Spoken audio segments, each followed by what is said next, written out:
Dude, you got poop all over your room and stuff. Like a lot of poop. He's living in feces. Like there's shit all over his room and bed and all over the house. Like, I'm traumatized by what I just seen. You every day! Stop! You're helping not. Just because since like 5 years ago. Because your dad's coming a couple minutes. Hey, you cannot refrain him from talking to me. You can't tell me I can't. That's my child. A lot of mess around here. Why is everybody so mad? You think that's proper living situations for a child? You can't even walk without stepping over alcoholic beverages. You have nothing but broken glass bottles. No screen that on house your... is disgusting. Home is meant to be a sanctuary, a place to return to when life gets tough. Yet some homes become places people desperately try to escape, where children are forced to live among insects and human waste, enduring years of... These are the kinds of houses so horrifying that even experienced police officers are left traumatized by what they uncover. There's really not a big deal. Do you have your ID on you? Yes. What is, I just want to let everybody know that the baby's fine. I'm fine. Everything's fine. What's your... On the 16th of March, 2025, police were summoned after witnesses reported a 2-year-old child wandering the streets. Officers arrived at the scene, took the child into their care, and returned the toddler to their parents. Yet a horrifying discovery awaited the officers immediately afterward. You exchanged your child here to your wife? Yeah. Your ex-wife? Yeah. Is she coming to pick him up today, or...? No, tomorrow. Tomorrow? Why didn't you come out the door that you went in when I saw you when I walked up? Because I was out there going out this way to see what's going on. No, I think you knew what was going on. I didn't know there was like a bunch of people here. No? I was just kind of assessing So the when they situation back with to him. your 2-year-old that was walking in the street, and then you saw me standing in the driveway, I'm wearing a uniform. Brother, I'm and then just you a went dude inside, whose and then you kid shut just... the door, and then you won't open the door when I knock 10 times. That We were outside in the back patio. I was seeing you came what out was the going side on. over here because you just didn't I don't know what was want going on. any trouble, guys. I appreciate everybody's help. There's really not a big deal. Do you have your ID on you? Yes. Ross is doing everything he can to make a toddler wandering into the street sound like a minor, everyday misstep. But officers are already picking up on major inconsistencies. Not only did Ross duck out of a side door to avoid the police waiting at his front entrance, but his timeline simply doesn't add up. To figure out how long the 2-year-old was actually left unsupervised, officers turned to the witness who first spotted the child. Listen, Yes. y'all need to take that kid. Can you tell me what happened? About 20 minutes before we called, I saw the baby wandering around here. Well, I figured Ross was in his driveway. Okay. You know, I just said, oh, Ross is out letting the kid walk around. Well, you know, there's not much traffic. I think this is Sunday. All of a sudden, I see this car slowing down, stopped, another one. I went, oh God. And I went, oh. And I went out there, and sure enough, that baby was out there. 20 minutes later, he's inside, passed out because he's a horrible drunk. That house needs to be condemned. So the baby was outside for 20 minutes on his own? At least. At least 20 minutes? At But it least. probably was longer because that's when you came That's out. when I saw it. Okay. And then, I went out back and I talked to the lady. I said, y'all need to call the police. I came back in, I called the police. The neighbor's account completely shatters Ross's story. This wasn't a quick 2-minute bathroom break. The toddler was outside near active traffic for a dangerous amount of time. When officers head back to confront Ross with this new timeline, he quickly pivots, shifting the focus from his own neglect to his son's supposed developmental milestones. Run me through what all transpired, okay? So you... Yeah, I got up. He had woken up. I had gotten up, and he went to watch Coco Melon and do his ABCs. So he's in there doing his ABCs, and then I go to the bathroom, like, you know, because sometimes you got to take it in the morning, you know. So I went to go do that. Normally it's quick in and out, and he's watching his ABCs on the Coco Melon cartoon.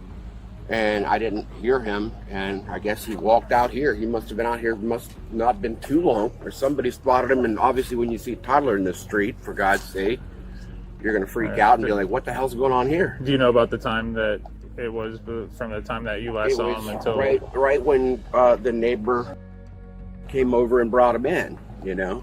So the neighbors, I don't know if it was her, she said some other neighbor called you guys. Ross insists his toddler is an escape artist who suddenly figured out how to unlock a high deadbolt all on his own. But as deputies push deeper into his story, the physical mechanics of his claims start to fall apart. A 2-year-old reaching a deadbolt without a chair or step stool seems nearly impossible, and Ross's changing explanation only raises more red flags. So you weren't asleep or anything like that? No. And he was in his room watching Cocomelon? Yeah. So how did he get out? He opened the somehow. The deadbolt? Yes. How can reach. high is his deadbolt? It's about right here. He reached up and got it. You said about right here. Yeah. And he's about right here. He can reach. He can reach. Is there a step stool or something? Like, I don't know what he did. I'm telling you, I that door at night, of course. I'm a father of a 2.5-year-old. You think I'm not going to leave the on? The door doesn't even latch otherwise. I don't know. Like I said, he's long for a 2.5-year-old. He's got some reach. so he's never tried to open this deadbolt before? No, we're not here very often. We're not here often. He stays most of the time at my parents' house when he's with me. Ross is desperate to keep the conversation focused on his son's physical reach, but officers know that a child getting out is often just a symptom of a much larger problem.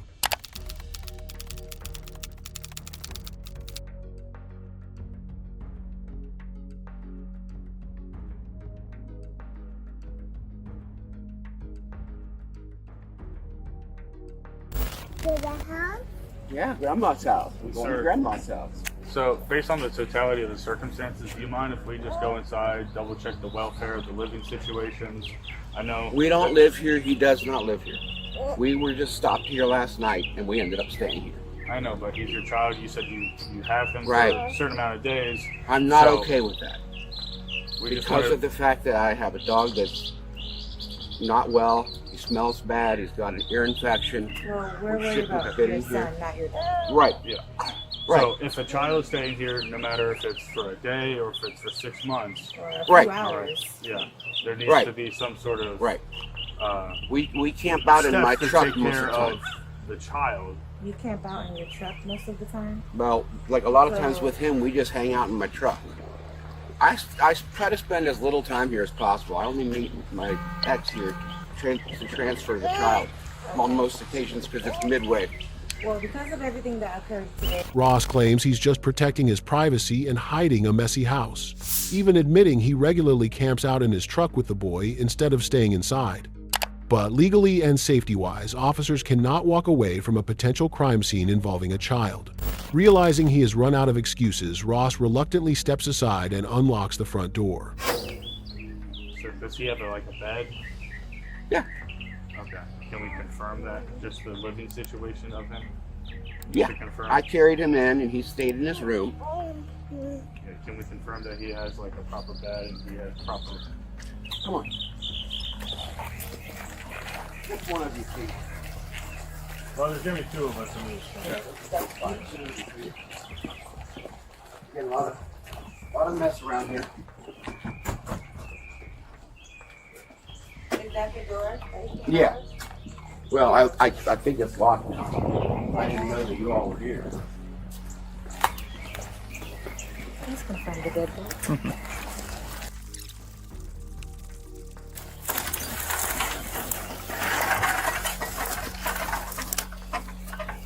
That's okay.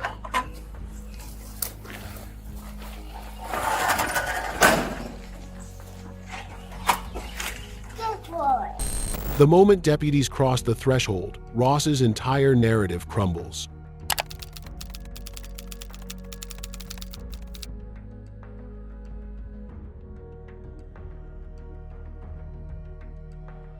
Ross is immediately placed in handcuffs, but as he is loaded into the patrol car, he shifts from making excuses to confronting the officers head on.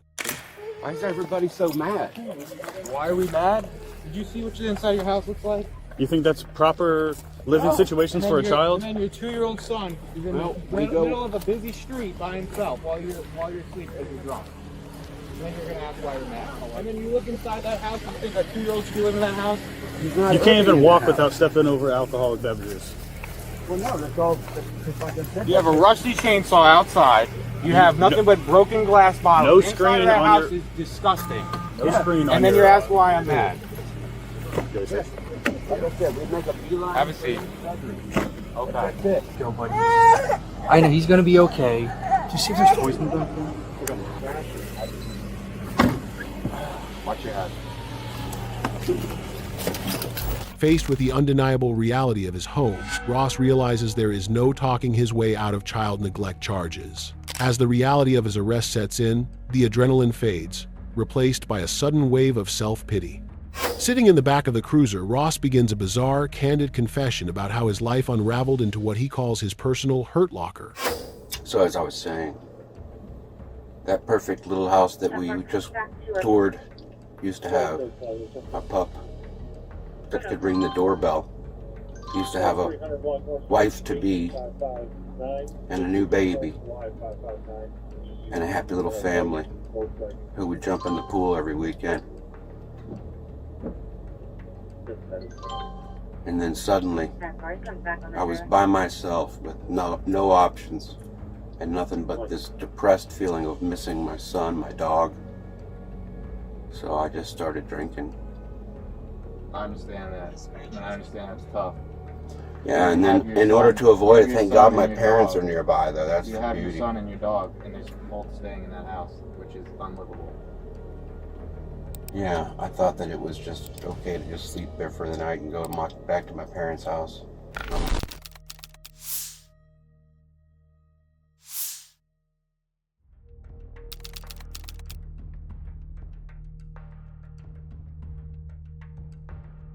A personal pain can explain a collapse, but it cannot excuse putting a child in danger. When a child's safety is at risk, one careless decision can change everything.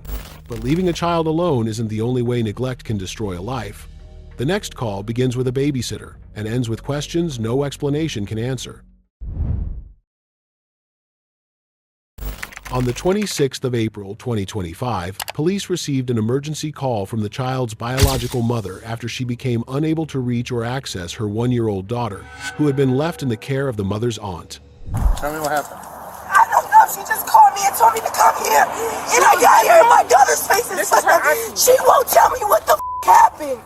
I'm getting irritated. I keep locking the door. She's locking us out. She won't let us in there. One person at a time. I don't know where she didn't even tell her what was going on. She called her and the baby was crying. She called her. She didn't call her auntie didn't call her. She called her. She has not called and the baby was crying. So she's like, I'm pulling up. What's going on? The baby is only 1 year old. So what happened? We call her to check on the baby. Call her to check on the baby. And we hear late in the back screaming, crying. We're like, what's going on? What's going on? She's not telling us nothing. So we're like, okay, we're on our way. We get here. She's not opening the door. She finally opened the door. Her husband or whatever he is got a hammer. I'm like, what do you have a hammer for? We're just trying to check on the baby. They lock and bring in the house. They won't let us in there. We see the baby's face is burnt. We're like, what happened? What happened? They kicked me out. You're talking about this residence right here? Yes, them right here. So who are those people? Her auntie. Her aunt. But her whole face is burnt. They're They're not saying nothing. They won't tell us nothing. How she got burnt, nothing. A frantic family, a locked door, and a baby suffering from severe unexplained burns. What started as a routine check quickly spiraled into a high-stakes standoff before officers even stepped foot inside. With allegations that someone held a hammer to keep the family out, the police knew they had to get eyes on the person responsible for the child.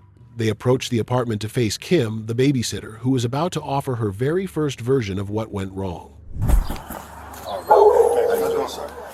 We speak to whoever. I'm right here. I'm right here. So what's going on? Hold on. She paid me like $70. I watched that kid from a newborn all the way up until now. When she used to just and drop her off to everybody. And everybody, okay? So, she asked me to watch her for 3 days while she gonna make a drug trip. Or whatever, run her name, you can run mine. I've been watching kids for a whole lot of years. So how'd the baby get the injuries? I was giving her a bath, right? But my shower, let me show you. You got some clothes in here? Yeah. Perfect, thank you. Appreciate you. I was at work. Young lady. I was at work. I don't know what happened. You know that. You know what I mean? I was at work. You know that. Let's just go to your apartment. What? Okay. I don't know. I was at work. I don't know. When did you get home from work? I got home. I get off at 4, so I don't get home till like 5. Okay.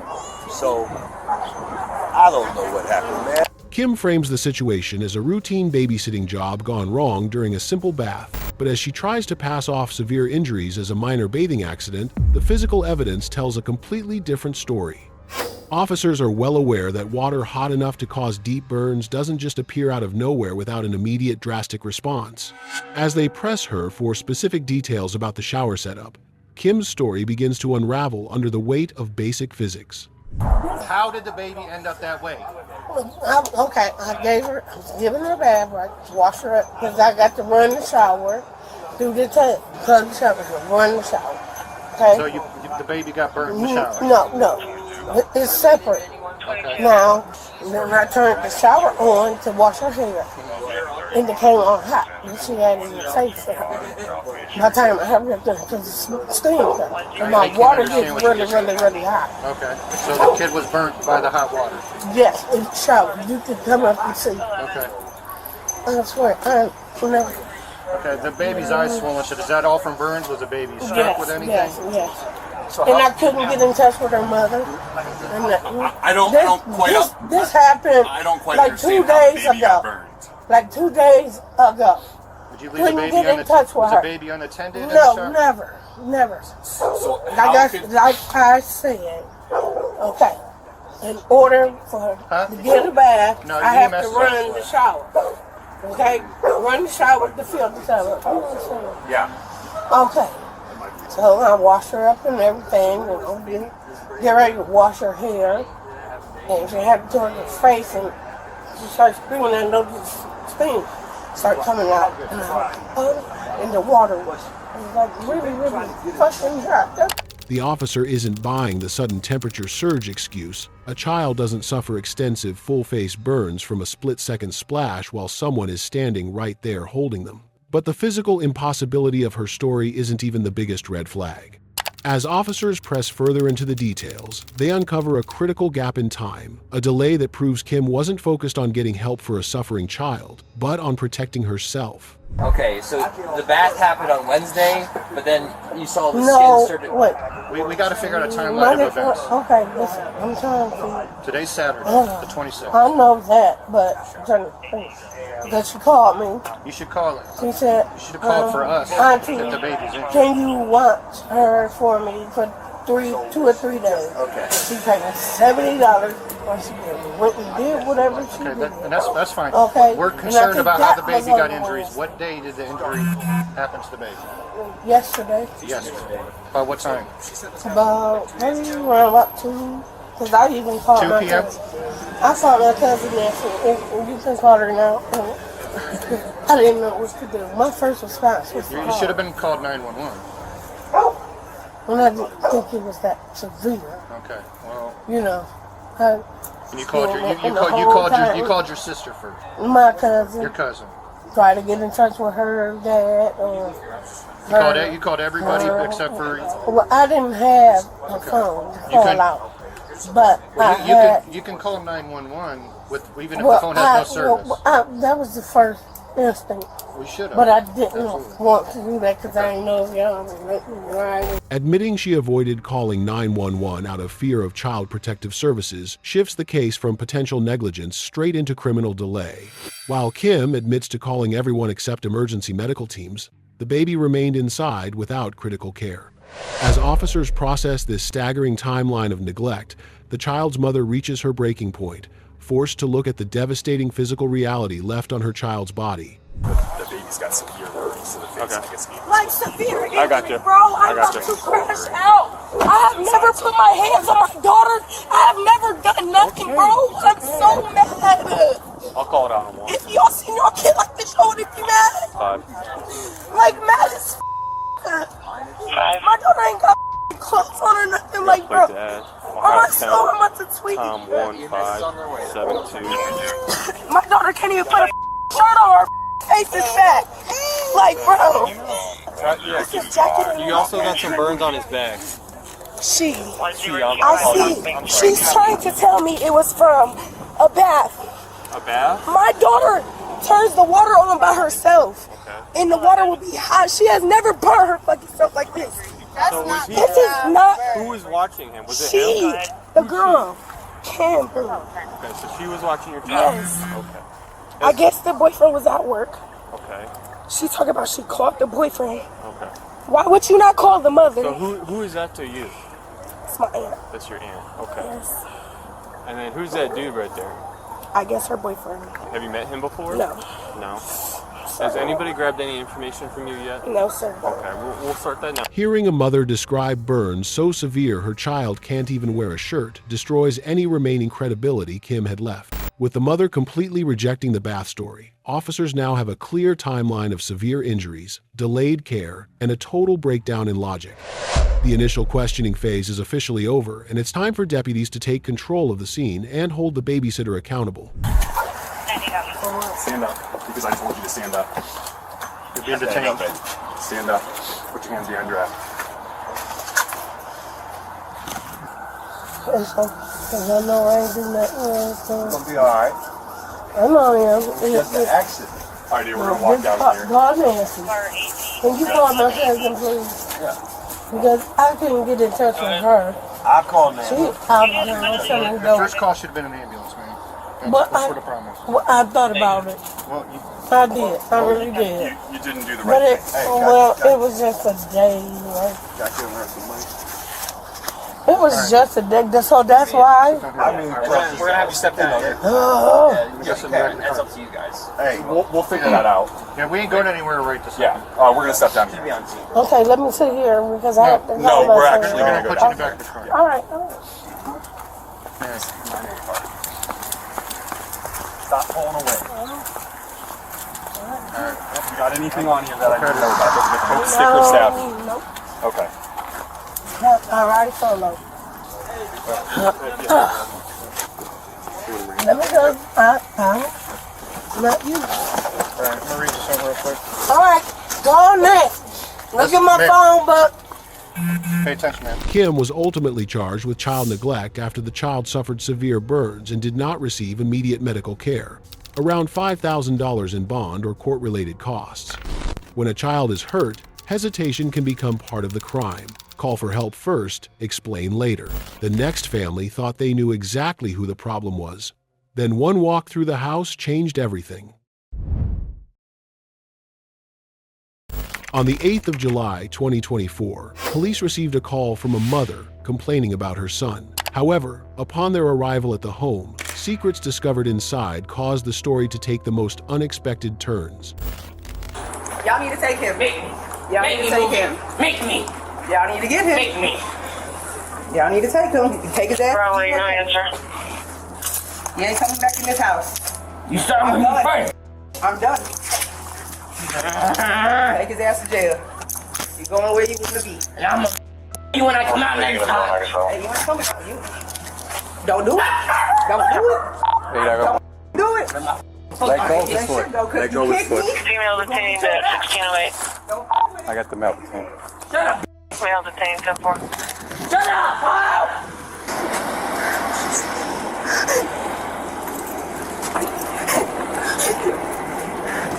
He the one on the screen or he? I think he's the one on the screen. With the juvenile secured in the back of a patrol car, officers needed to figure out who actually threw the first punch. But as the mother lays out her side of the story, the teenager offers a very different version of how a dispute over everyday household items turned physical. Who's in there? Pulling the kid. Pulling the family like this. Y'all taking him, he ain't coming back in here. We'll get there. Can you just tell me what happened? Yeah, so he's been slick out the mouth all day. Real slick, real nasty, you, all this stuff. And I tell him to leave me alone. So I was out here on the bed minding my own business. I want to go cook cookies. So I sat up there and he gonna try to snatch him out of my hand. So then he goes to try to antagonize and still provoke the situation, sit on the bed. I asked him, can you please remove yourself? I don't want to talk to you. You don't need to be around me right now with how you talking to me. I've had multiple issues with him putting hands on me. He's sitting up there off the bed. I asked him to move and he's not moving. I said, you need to move from out my premises right now. I don't want to speak to you. So I pushed him off of my bed. He gonna turn around, put his phone down and come and swing on me. And that's when I choked his ass the up because he was pulling my hand and trying to still hit me. His stepdad in there right now could be a witness to everything. While one officer works to piece together the timeline of the physical altercation outside, another steps up to the patrol car to de-escalate the young boy. As the teenager opens up about what triggered his outburst, officers begin to notice small details that don't quite align with a typical mother-son conflict. I told her to put my damn shoes down. I tried to grab my basketball shoes to put her down. She wanted to push me, so I put my head back on her, and that's when the fight started happening. She punched you, you said? Over some shoes? No, it was just me and her. She had me in a chokehold. So did you hit her? Yeah, but she touched me first. I didn't try. What did she do when she touched you? She put my shoes, I threw my phone in my room. You threw your phone in the room? And then what? Then I went back out there. That's when me and her started throwing hands, and then she had me in a chokehold. So who threw the hands first? Her. What did she do? Pushed me, then when I came back out, I swung on her. So she pushed you, like telling you to go back to your room, or what? Like a full-on push. So she just pushed you? And that irritated me, and then So then you just punched her with your fist? You know your parents are allowed to do corporal punishment, right? So if they're giving you some kind of guidance and they're telling you, hey, stop doing this or go to your room or whatever. She didn't tell me to stop. That's the thing. But you just said you guys were verbally arguing, and then that's when she pushed you. Just take a deep breath. We'll get everything figured out. Seeking a third-party perspective, the officer turns to another witness inside the home to corroborate the timeline. But instead of clarifying the fight, the mother doubles down, focusing heavily on property damage and making it clear she never wants her son returning to the house. Did you see what happened to? Oh yeah, I had to hold him in a room. You had what? I had to hold him in a room. Okay, can you tell me what happened? Huh? Can you tell me what happened with her? She told her to get out of his face and from death to death. So I had to get up and grab him and put him in the room. Did he swing at her first? I'm not gonna touch my child unless I defend myself. She tell you to get out of the face. That's your son, or? That's my physical son, yes. Okay. I carried him for 8 months and 1 week. So it don't matter if she hit him or not. That's her job. If I tell you to get out of my face and you steady provoking me, you and I move you away from me. I ain't swing on him. I got the right to move him out of my face. Yeah.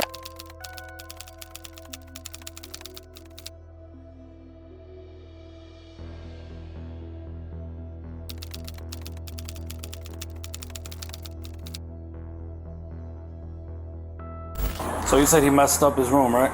Yeah. All right. It's a little So- messy 'cause we just moved, but he All broke my good. TV. He, So I just need to go in there and verify you got That's fine. electricity, running water, food. It's messy. You said you have cats? The moment officers step back outside, the dynamic of the call shifts entirely. What was meant to be a simple property inspection turns into a shocking discovery, prompting the officers to immediately reevaluate the young boy sitting in the back of their cruiser. You go in there? How long have you been living like that? How long have you been living like that? Nearly a year, I think. Like a year? Nearly. How bad is it? We have. Dude, you got poop all over your room and stuff. Like a lot of poop. I can't breathe in that house. You can take him out of cuffs. Just leave him in the car. I'm gonna call a sergeant. Yeah, bro. Hey, what I seen in there is the worst thing I've ever seen. So just stay in the car for us. We'll figure everything out, right, bud? Hey, sergeant, can you come over to the scene? I think I'm gonna have to arrest both the parents for neglect, and I haven't looked up exactly charge, but like the house in there is disgusting. He's living in feces. Like there's shit all over his room and bed and all over the house. You can smell it from the outside. Okay, he's on the way. As the reality of the situation sets in, the officers gather to process what they just witnessed inside. The physical evidence isn't just property damage, it's an environment so inhumane that even seasoned officers struggle to digest it. Alright, thank you. No problem. Bro, he's literally living in feces with no bedding.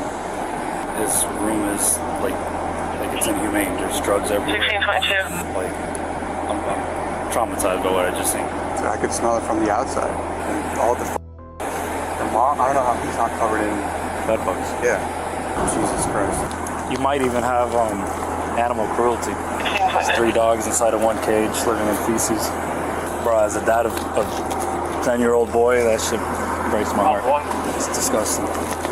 I would be losing my mind too, bro. Like, you're living in inhumane conditions. There's a bunch of snake crates in his closet, stacked up one. Snakes in there? Huh? Snakes in there? I think so. Inside the closet. I'm telling you, it's probably the worst thing I've ever seen. Sarge? So this poor kid, man, he's living in possibly the most inhumane conditions I've ever seen anyone live in. There's poop in his room. There's 3 dogs inside of a crate. There's poop right next to his bed. With the evidence inside the home impossible to ignore, the table turns completely. The woman who originally called 911 to have her son arrested is now the one facing serious criminal allegations.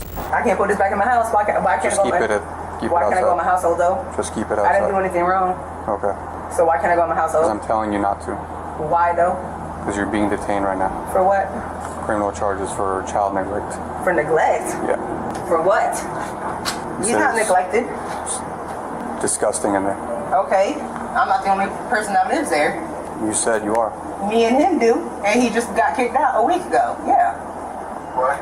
Hey, they trying to take me to jail for child neglect. So, Ma'am, can I talk to you real quick? I'm talking to my dad because he just told me I'm being detained, so I just want someone to know. Okay, well, no problem. Can you do me a favor, put out the cigarette? Can I finish smoking it first before y'all put me in handcuffs? 2 quick puffs. Okay. Deep puffs for me, okay? Yep, because CJ gonna lie on them. So, ma'am, I'll explain everything to you. Okay. The reason you're being detained and the reason you're going to be placed under arrest for child neglect is because of the living condition. There's food in the house. He has clean clothes. There's water. There's all of that. I need to make sure that my car gets back here first before anything. But we will work on that perfect. While the mother is taken into custody, the focus shifts back to the victim who suffered in silence for years. As officers wrap up the call and handle the final handoff of the property, they leave a traumatized 13-year-old with a message of empathy and a chance at a fresh start. I need it for when I get out for someone to come get me. Sure. How do I get in with the seatbelt right there? You can just sit. Let's go ahead. We're going to get some information from you real quick. I think I have to talk to her for a second. I think she wants to release everything to you, but let me just confirm with her, and then we'll go from there, okay? Hey, whatever happens today, I'm sorry for everything that you've been having to go through, all right? You shouldn't be living that way, all right? And I feel for you, I really do, all right? I'm sorry you have to live that way, all right? We're gonna do the best we can. When I was younger, it hurt like real bad. I got you. Give me a hug.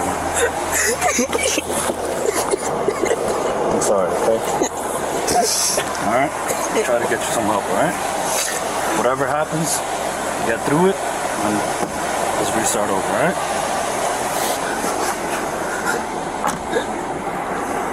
Hey, how come he's not in cuffs? The kid. No. Put him in cuffs. Alright, man. So, I just got done speaking with your boyfriend. Okay. Do you want the house to be released to him? Yeah. You want the car to be released to him? Everything's to him. He got my key.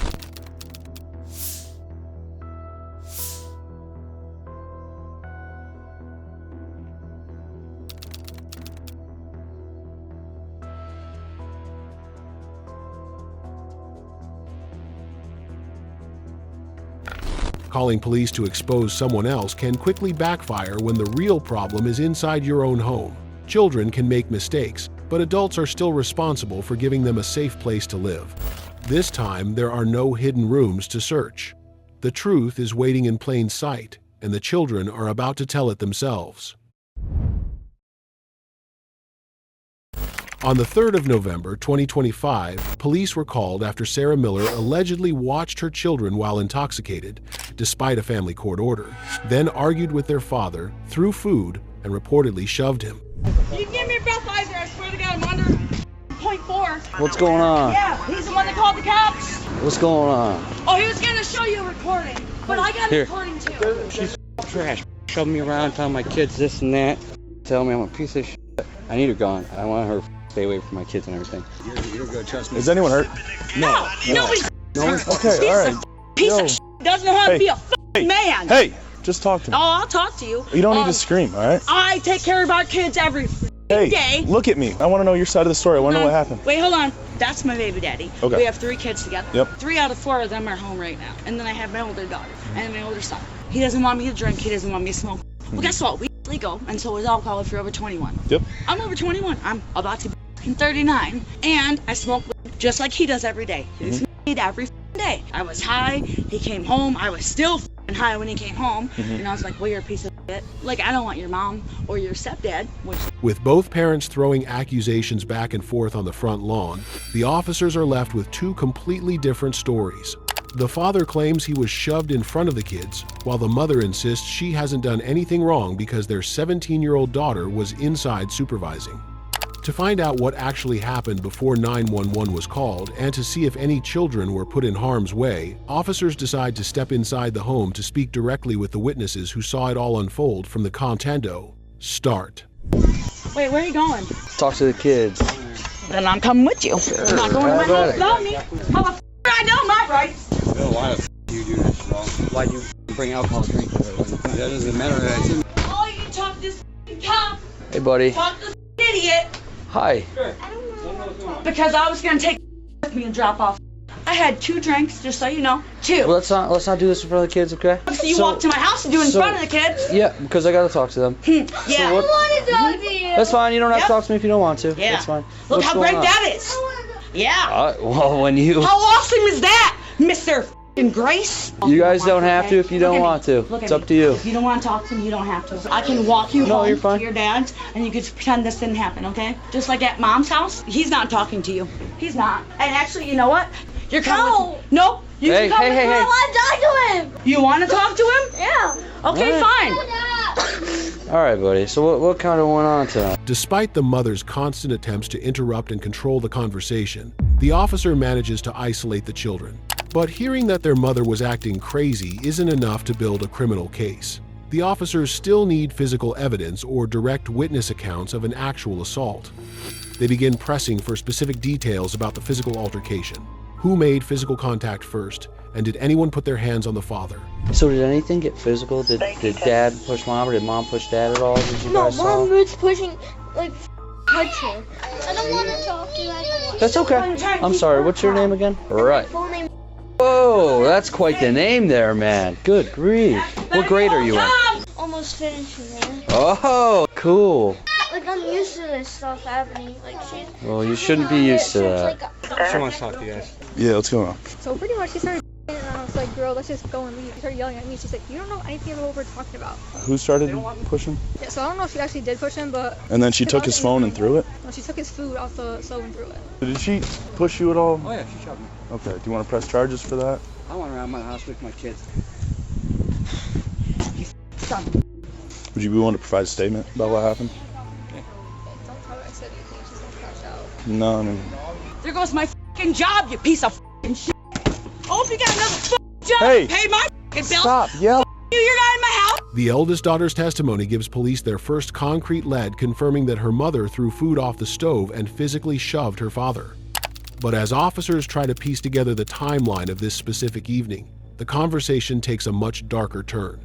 What began as an investigation into a single argument quickly uncovers a much deeper pattern of distress within the household. Keep taking them back. Like, I just want to stay here. Like, I don't want to go for snacks. Like, That's fine. because she's autistic. Okay, all right. Yeah, she's screaming at the game. That's okay. So, Phil's outside. If you guys want to go outside, you're more than welcome to go outside, okay? I am going outside. Can you watch her? Yeah. I'm going outside. If you want to, you're more than welcome to as well, okay? Okay. I've been like this for like too long. I'm just tired of it. Like, I hear you. I'm ready for her to go to jail. We just have to figure out what happened tonight. You ready for with your mom mom to go to jail? Yeah, like. Why? She has Wait. What'd she do? She has been because since like 5 years ago. Like, Wait, hold on. She's been you?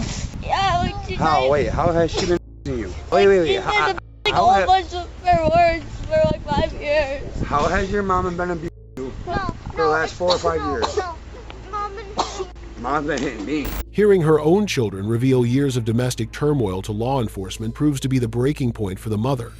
Rather than stepping back, her aggression shifts directly toward the responding officers.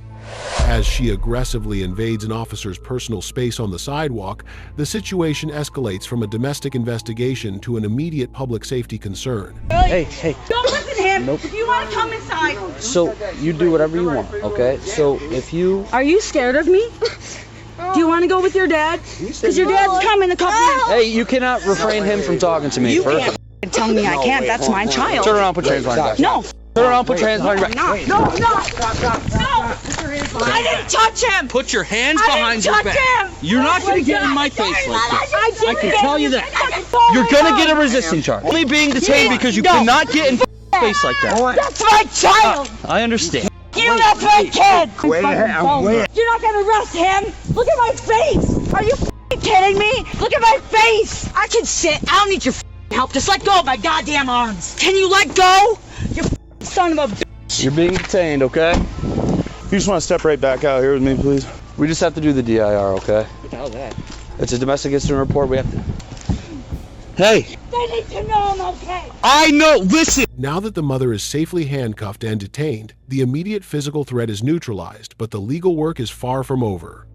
Officers still need a formal, step-by-step account from the victim to establish probable cause for an arrest.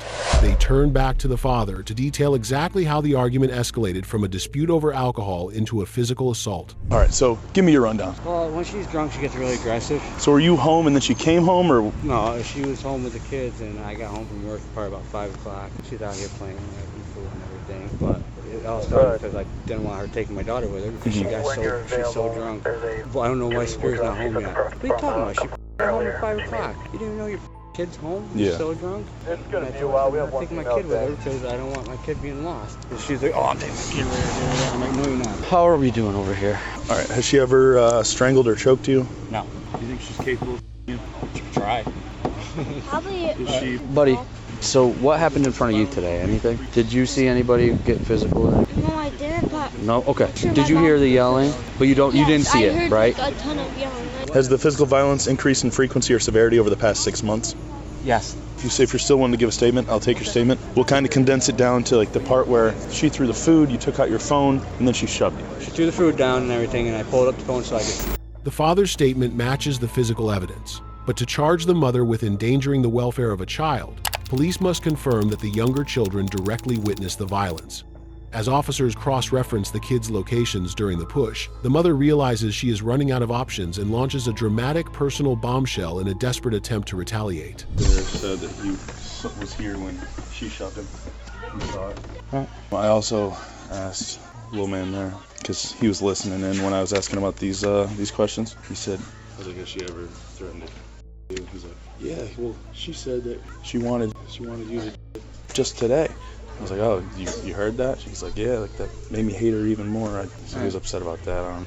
That works for me. I'm gonna go make a phone call quick and we'll go from there. If you're taking me to jail, that's fine. Then that 3-year-old that's in there is kid. Okay. You're gonna take her and put her in foster care. She's not gonna stay with him. I'm gonna be honest with you. I don't know what we're doing yet. I leave every Friday. I don't come back until Sunday because I drink. I had a couple drinks, I'm not gonna lie, like 4. And then he came home and started an issue because I smell like alcohol. I'm like, well, your mom was here. Like, so it's not like I was drinking, like under the influence with my kids. But then he wants to call the cops on me because I told him that I got the DNA report back and our youngest is not his. So that's really why he flipped out, because she's not his kid. The mother's explosive paternity claim fails to derail the investigation, but a new threat quickly emerges. After a heated phone call, an agitated associate arrives on the scene, threatening to turn a domestic dispute into a full-scale brawl. With backup arriving on site, officers must defuse this new arrival before taking the mother into final custody. Hey, there ain't no reason shit wrong. Can I talk to you quick? Can I talk to you quick? Go talk to him, bro. I talked to you last week, right? Remember me from Walgreens? So let me tell you what's going on. Just walk here. over here. No. So Just walk over hey, and talk to him. okay? Listen, I can't turn a blind eye to her, okay? She's fine though. Everything's fine. She's okay. She's literally just. No, I promise. That's all that happens with that. Can I go? You can hear on your own being it, but a sober driver would be great. We can go. How? We can go. We can go get her. You can go wait for her. Which actually, she's probably gonna need a ride back anyway. Give her a ride home. Yes. I told you that, bro. I got her. She didn't do anything wrong. Yeah, right. Look at. See the body cams? There are body cams around. You better take me. We gotta go. We gotta go. You can go see her if you want. We're going. Please just, God damn it, just listen to me for once. Just go with me. If you're going to jail. All right.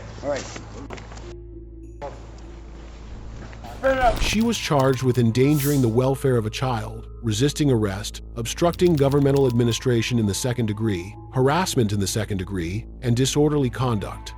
A typical total could fall around $2,500 to $5,000 depending on the court.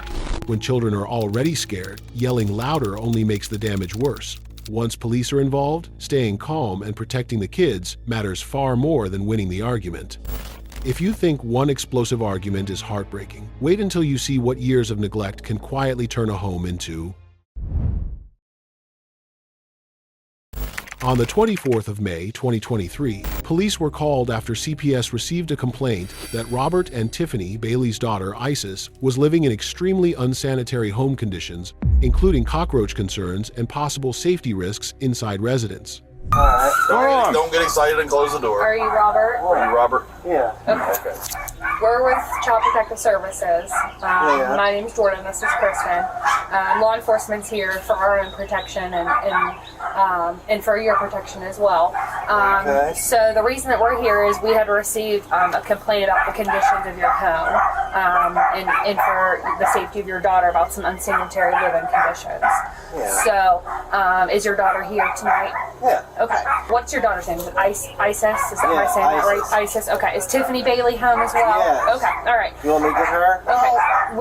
She's going to need to come out and speak with us as well, but we're also going to need see the inside of your residence tonight as well, because the complaint is pretty serious that you guys have some cockroaches inside. There's some insurance, some trash. Bombed. Yeah. Bombed. Okay. But before we can, leave tonight, we're going to have to see and walk through to make sure that Standing at the threshold, the caseworkers can already see enough through the open door to know the home isn't safe. As the father goes to get the child's mother, Tiffany, officers insist on keeping the entrance clear. When Tiffany finally steps forward, CPS wastes no time delivering the harsh reality. Isis will not be spending the night in this house. I've seen too much. Okay, so why don't you step over here and talk about that? Because your daughter is living here in the conditions, and we can see inside the residence. I know, it's terrible. It is. All right, so, we're obviously going to walk through, we're going to take some pictures, and we obviously just from seeing inside the residence, we're going to have to make some alternative measures for where your daughter can stay tonight. Where does your father and mother-in-law live? What are their names? Measures for where your daughter can stay tonight. Where does your father and mother-in-law live? What are their names? Because we'll need to get that, and if you can call them, we'll need to call our supervisor and do like a CPS check really quick. Do you know if they've ever had any criminal history? Okay. Have they ever had any child protective services, any open cases or anything?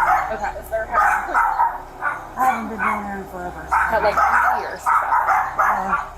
With emergency removal now inevitable, the immediate priority shifts to finding a safe relative who can take the young girl in. But before any phone calls can be made, the caseworkers need to see the child firsthand to assess her immediate physical condition. What walks out the front door is a visibly terrified 8-year-old girl. You can hold her. Just come out and just hang out. Yeah. All right. baby. Let's go outside with me. Let's go outside with me, baby. Come on. I'm scared. I know, baby. You're fine. You're okay. Hi. Hi. I'm Jordan. Come over here with your mom. You can stay with her. Come with me. Yeah. Mom's coming with you. Baby, you're coming with me. Hello. You're just coming with me, baby. You're just going to Want me to come over to you? You're going to come down. You're going No, it's all right. You're baby, calm down. This is my friend Kristen. You're just going to go down with Papa and Mama for the night. Papa and Mama? Yeah. What do you do something with Papa and Mama? It's a mean dog. What is it? Something about mean dog. Okay, all right. Well, do you... Papa and Mama, so Daddy and Mama are going to clean the house. But it's going to take... You're just going to go down with Papa and Mama for the night. Papa and Mama? Yeah. What do you do something with Papa and Mama? It's a mean dog. What is it? Something about mean dog. Okay, all right. Well, do you... Papa and Mama, so Daddy and Mama are going to clean the house. But it's going to take ever. Hey, Okay. dogs, get out. All right. So we do need a phone number for Clara Can you and please Lauren. call your mom and dad? Yeah.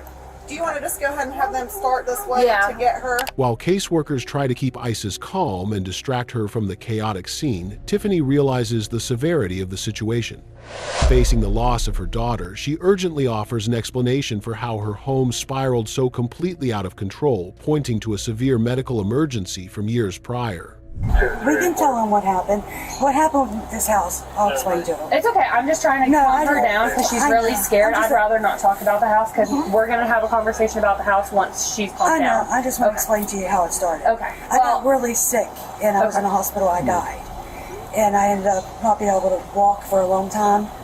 And he got really caught up with taking care of me. And the house got let go for a very long time because of that. So that's how it all started and how it all happened. Okay. All right. How long ago was that? In 2021, I lost my legs and couldn't walk until clear in the middle of 2022. And all that, and I had to go to like 5 million doctor's appointments. It took a very long time to get healthy again, and all that happened. And So how long? She died for 6 minutes. Was in a coma for like 2.5 weeks. So how long have you been well? I just started got my legs and walking back again towards the end of 2022, and everything just started getting back to normal again. And I just started getting back to work and all that. It started and how it all happened. How long ago was that? In 2021, I lost my legs and couldn't walk until clear in the middle of 2022. And all that, and I had to go to like 5 million doctor's appointments. It took a very long time to get healthy again, and all that happened. And So how long? She died for 6 minutes. Was in a coma for like 2.5 weeks. So how long have you been well? I just started got my legs and walking back again towards the end of 2022, and everything just started getting back to normal again. And I just started getting back to work and all that. While Tiffany attributes the decaying home to her past health struggles, investigators begin digging into the basic level of care Isis has been receiving. Beyond the visible filth, officers need to know if the child's essential medical and developmental needs are being met, leading to a line of questioning that exposes deeper neglect. The pediatrician is Dr. Is she up to date? Are you talking about Is she up to date on visits? Yes, because vaccinations we don't believe in. Okay, when was the last time she had a doctor's visit? Doctor's visit?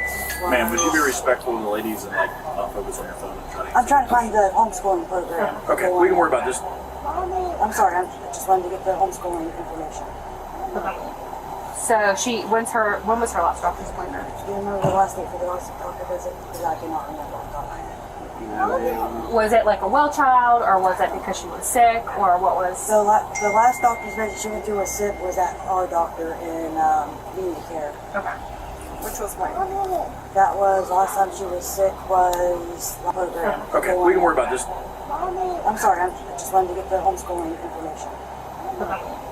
So when was her last doctor's appointment? Do you remember the last date for the last doctor visit? Because I cannot remember off the top of my head. Was it like a well child, or was it because she was sick, or what was? The last doctor's visit she went to was sick was at our doctor in Unity Care. Okay. Which was when? That was last time she was sick was last year. Because she doesn't get sick often. So she doesn't go to yearly well child checks with her pediatrician? No. Okay. Is there a particular reason? The parents' admissions about lack of routine medical care and isolation only heighten the urgency. With no safe environment inside, CPS reaches out to the child's paternal grandfather, Albert. When he arrives on scene, caseworkers issue a strict directive regarding the severe biological hazard inside the home. Albert, how are you? I'm good. I'm Jordan. I talked to you on the phone. I'm Kristen. I'm also a CPS worker. Okay. So, probably first thing you're going to need to do is save her. Okay. I've got a neighbor female that she can help me with that. Okay. And I don't know, you probably don't have any clothes at your house. I've got clothes for my grandson. Okay. They're whatever. size 7s and 8s. I mean, they're Just short. whatever until, Until I use some girl stuff. You can come into our office and we can get you an Amy's Attic clothing voucher, and we'll get you some clothes, and is it paternal grandparents have clothes for ISIS that you can get them. Might be cleaner than anything that's inside this house. Like I said, I don't think that you want to bring anything from inside this house into your house. And whatever you take off of her. I haven't been over it for years. The baby don't even know. It's your dad, and I understand she might not know you, but you're probably the safest and cleanest.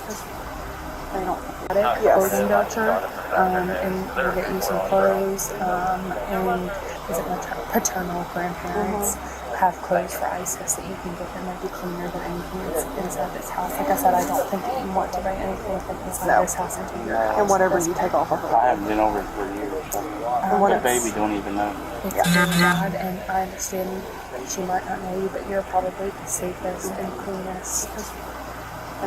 With Isis safely placed in her grandfather's vehicle, the temporary custody placement is secured. But for law enforcement, the investigation is far from over. Officers still need to document the physical evidence inside to determine if criminal charges are warranted. As they step past the entryway, they encounter a scene that shocks even seasoned officers. Oh, Jesus. Okay. Oh, do we have to go through the whole thing? Seriously? I don't think so. I mean, I think this is enough. Are you arresting them? I'm just getting the warrant. I'm getting charged. That's for fucking sure. But I just don't think it's. Here, I'll give Jordan the phone. I don't think we do. I don't think it matters. No, she's out of the house. That's the most important thing. I can charge them. Yes. And all the roofs, that's moving. Those dark spots are cockroaches. Yep. Where do you guys sleep? We have a closet in the back. Our prosecutor is going to want. Yes. Oh my god. Oh my god. These ladies will file custody type court paperwork for child abuse and neglect in circuit court in Harrison County. Yeah, we're just saying, She's out of the house. That's the most important thing. I can charge them. Yes. And all the roofs, that's moving. Those dark spots are cockroaches. Yep. Where do you guys sleep? We have a closet in the back. Our prosecutor is going to want. Yes. Oh my god. Oh my god. These ladies will file custody type court paperwork for child abuse and neglect in circuit court in Harrison County. Yeah, we're just saying, we just want to have a chance to make things right. Today's the day. This is your choice in life. Well, here's the thing. When it comes to the court system, the graphic evidence inside the home leaves no doubt that the living conditions have crossed the line into potential criminal child neglect. With body cam footage securing the state's case, CPS prepares the formal paperwork. Officers step in to deliver a final, blunt ultimatum to the parents before leaving the scene. I just have to have you guys sign this here under caretaker signature. I need both of you guys to sign where that X is. Reader's Digest version, if you get your life together shorter than 90 days, there's a chance that you could go to court and possibly even get your daughter back. Absolutely correct. Oh, that's always big. But if you do nothing, then the other answer is, like they just said, they will extend it. Well, see, that's why I was asking you that, because like we love our daughter. So then tomorrow you need to wife ourselves. So it's well, like you need to love her. Question, whatever. You need to love her more. I just wanted to know that if we did anything, it would matter. It is everything you do. That's all I need. From this moment forward, everything you do is going to matter. You can actually help. You're going to continue in your future to raise your daughter, or the decisions you make are going to make choices that you're not going to raise your daughter. Absolutely. That ball is in both of the parents' court right now. These ladies cannot help you if you don't ask for help. If you want advice, you can call and talk to them. They give you a business card. You're going to continue in your future to raise your daughter, or the decisions you make are going to make choices that you're not going to reach your daughter. Absolutely. That ball is in both of the parents' court right now. These ladies cannot help you if you don't ask for help. If you want advice, you can call and talk to them. They give you a business card. Robert and Tiffany Bailey were charged with child neglect.